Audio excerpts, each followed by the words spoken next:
L'Asiatique loge souvent dans une habitation exiguë et vétuste comme celle-ci. Mais il est précieux en ce pays, où l'on peut penser que, sans le Chinois, le marché serait dépourvu de légumes. Quel est l'Européen ou le Tahitien qui cultiverait choux, haricots, salades sur des pentes à 45 degrés et sous un soleil tropical? Qui transporterait l'eau à dos d'homme et débrousserait 10 fois avant de récolter? Seul le Chinois accepte de poursuivre, dans un opiniâtre silence, l'ingrat travail d'une terre peu généreuse. Celui-là livre le pain qu'il a authentiquement pétri à la sueur de son front, la nuit et sans moyens mécaniques modernes. Le Tahitien, cependant, que ne démonte aucune démonstration, vous répondra: pourquoi tant travailler pour en arriver là? Cimetière chinois. Ayant souvent vécu son existence terrestre dans un taudis, l'Asiatique gagnera l'autre monde dans la propreté et le faste. Mais si le Tahitien se soucie peu des activités des Chinois, par contre, sa principale occupation est avant tout la pêche. Individualiste, il affectionne l'emploi de la pirogue, du harpon ou des lignes qu'il monte lui-même. Néanmoins, il ne répugne pas participer aux pêches effectuées dans un grand concours de population, où l'on manie des filets de 3 à 500 mètres de long.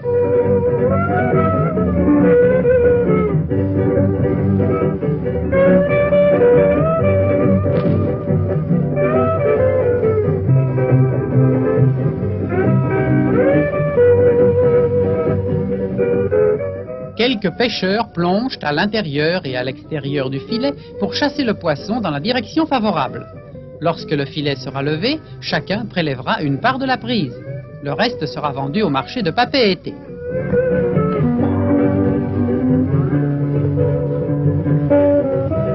On peut ainsi en relever jusqu'à une demi-tonne. Très poissonneux dans les parages des îles peu fréquentées, le Pacifique est le véritable paradis des pêcheurs, et surtout des pêcheurs sous-marins.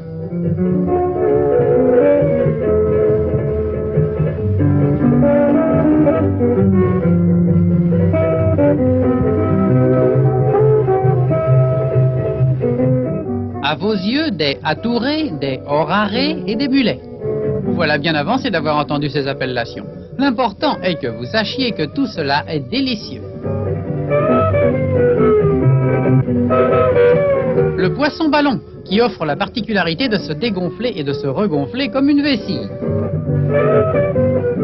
Ces bateaux à moteur équipés de gaules en bambou quittent chaque jour le port de Papeete pour la pêche hauturière du thon et de la bonite.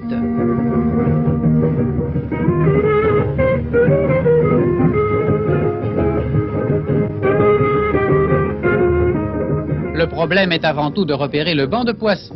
Subtilité pointe à la portée du premier popas venu. Mais le Tahitien, qui navigue à l'estime depuis des siècles et dans le sang duquel roule du sel, possède des choses de la mer une notion mystérieuse et déconcertante. Les oiseaux de mer sont les aides du pêcheur. Par les mouvements du volatile, le pêcheur décèle la proximité de la proie. Puis il en attend confirmation. Très friand de la chair du thon, l'oiseau descend en piqué sur sa victime et d'un coup de bec arrache un morceau du dos. Curieux matériel, on utilise des hameçons montés sur nacre. La pêche commence. Plus une minute à perdre. Pour une fois, le Tahitien est convaincu que le temps est de l'argent et qu'il ne s'y est point de le gaspiller.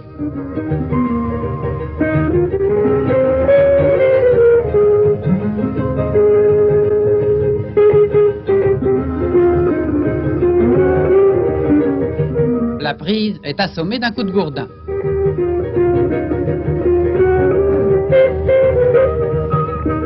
Ils n'en prendront jamais moins d'une quarantaine de cette taille.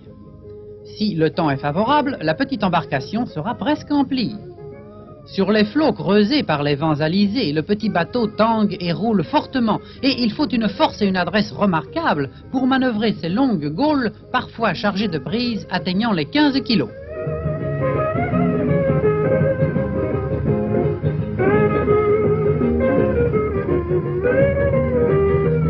Les poissons sont vidés au fur et à mesure, mais la tripaille n'est pas jetée à la mer pour ne pas attirer les requins. Puis ils sont lavés. Et l'on fume la cigarette bien gagnée.